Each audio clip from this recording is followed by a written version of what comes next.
Some may think the lost city was once real, others think it was always a myth.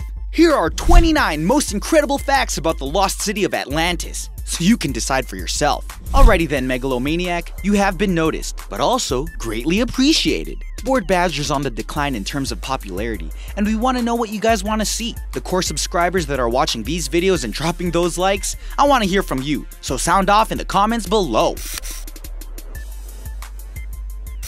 Number 29. Plato first mentioned the lost city. The Greek philosopher Plato was the first person to ever describe Atlantis and the events surrounding the city's disappearance. Although the Greeks didn't know whether or not his description was historic or metaphoric, it was still described by Plato as a powerful and highly advanced civilization that sank in just a night and day back around 9600 BC.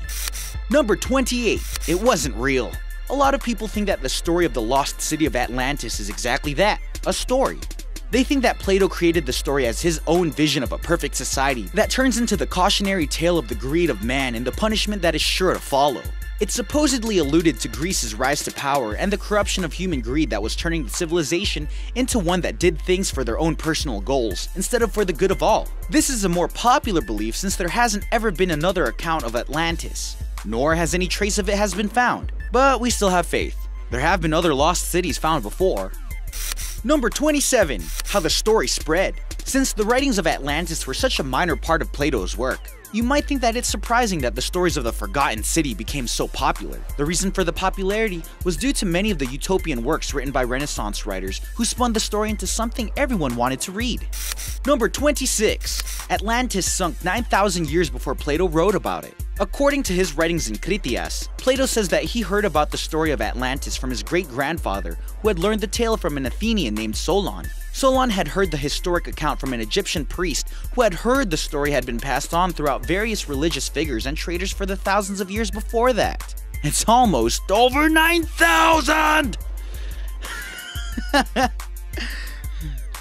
Number 25. The city was conceived out of love. Poseidon, the god of the sea, was said to have found and fallen in love with a woman more beautiful than he had ever seen before. The woman, Plato, was kept on the island since it was said that Poseidon couldn't trust her, so he made a city for her to live in, the city of Atlantis. Number 24. There wasn't one land of paradise, there were two. According to certain writings regarding Atlantis and other ancient civilizations, there wasn't just one world of paradise back in the day. There were two. One is the well-known Atlantis, the other is an island called Lemuria, which had the same kind of supposed advancements as they had on the island of Atlantis. Number 23. Poseidon and Plato had 5 sets of twins. According to the legends, the pair of lovers had 5 sets of twins. The oldest of them was named Atlas. Although some retellings say that all 10 brothers worked together to rule the city they had inherited, other stories say that Atlas alone took control of the great and powerful city. Number 22. There were 3 disasters, not one. When speaking of disaster in the island of Atlantis, many think immediately of the earthquake that flooded and sunk the city.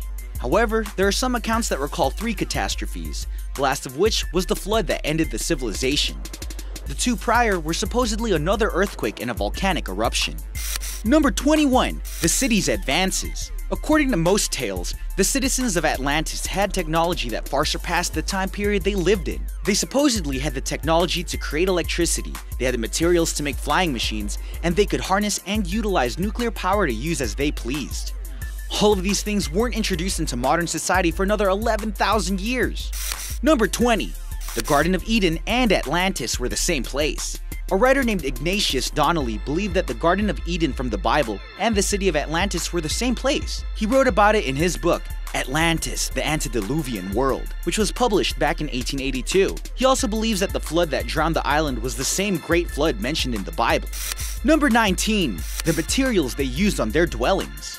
Not only was there stone colored red, black, and white nearby for the people to quarry, but the dwellings they lived in were said to have been covered in different materials than we even use today. On the outside of their homes, they used brass, tin, and orichalcum to cover the exterior walls of the cities. Number 18. Atlantis was the Minoan civilization. One theory about the collapse of such an awesome empire is that Plato was talking about the Minoan civilization in his writings. They, like the people of Atlantis, were an extremely advanced civilization that was basically wiped out from history. Historians believe that a massive earthquake shook the island of Thera around 1600 BC. After the volcanic island had been hit by the earthquake, It was said that 10 million tons of rock, ash, and debris shot into the sky and buried the cities within the region, making the remaining people vulnerable to attack from the Greeks, which is supposedly how the Minoan civilization ultimately ended. Number 17. Poseidon ended it all. After creating this civilization, Poseidon didn't like the greed and the need to dominate that possessed the Atlanteans. So, being the god of the sea and of earthquakes, he sent the ancient site to its watery grave. At least that's what the stories say. Number 16.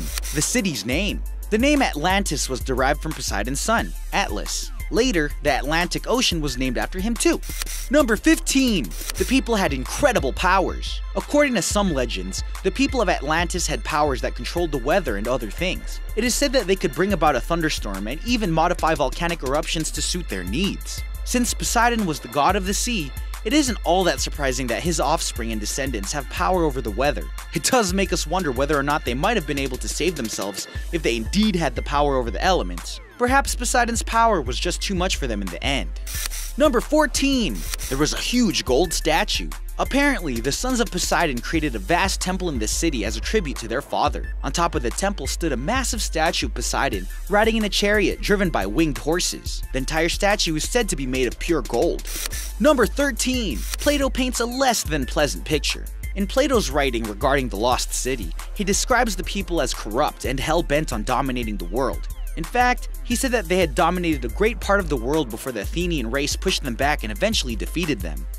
It would be a very different world if Atlantis was the dominating ruler way back in the day. Although, we might have been a more advanced race if that had been the case.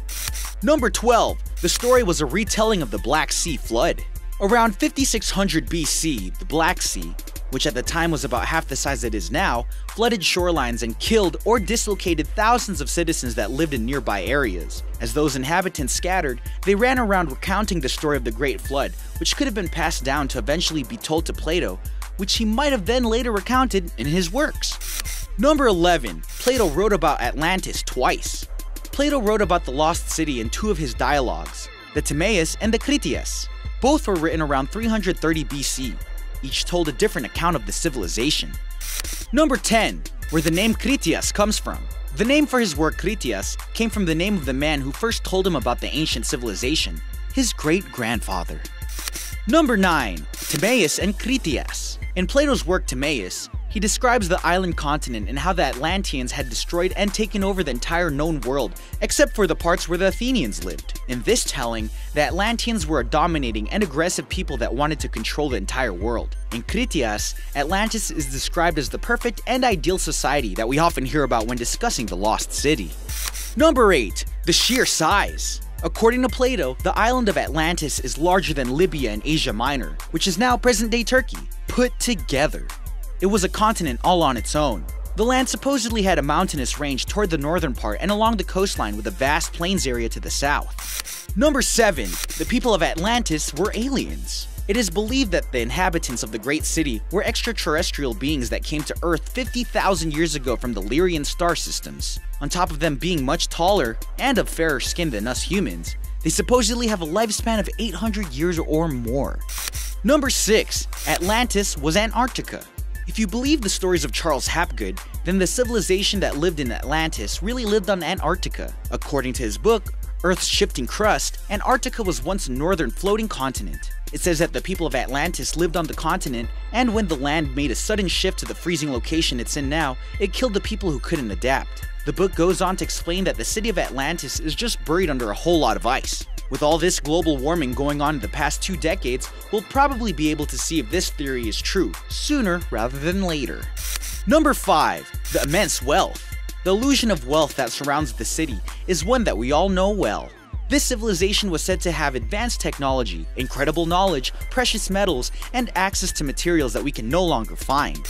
Number 4. They made crystals. Just like the animated movie would lead you to believe, the people of Atlantis loved their crystals. They might have used them as a source of power for certain things in the movie, but according to Plato, they also created and collected them just to use for fun. We just wish we could see some of the crystals in this day and age. Number 3. The supposed entrance to the city.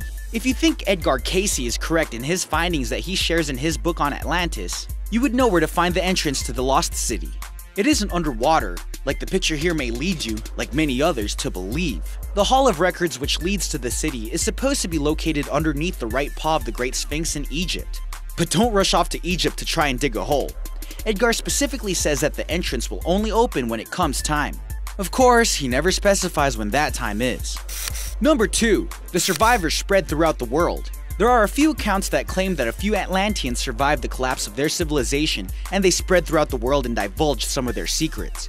Some were said to have gone to ancient Egypt to construct the Great Pyramids. Others were said to have gone on to share their knowledge and skills in industries like agriculture and animal domestication with the rest of the world. Number 1. Where they went. Since the surviving members of the Atlantean race fled from their beloved home, they scattered throughout the world and began some of the most ancient civilizations we know today. It is said that they founded civilizations in the Indus Valley, Egypt, Mesopotamia, Asia Minor, Greece, Rome, Mexico, and even in the Americas. All this sounds too good to be true, and it still could be a myth, and I'm not really a believer, but I hope you learned at least a thing or two about this little story. Thanks for watching, guys. Have a good one, and see you next time. For better.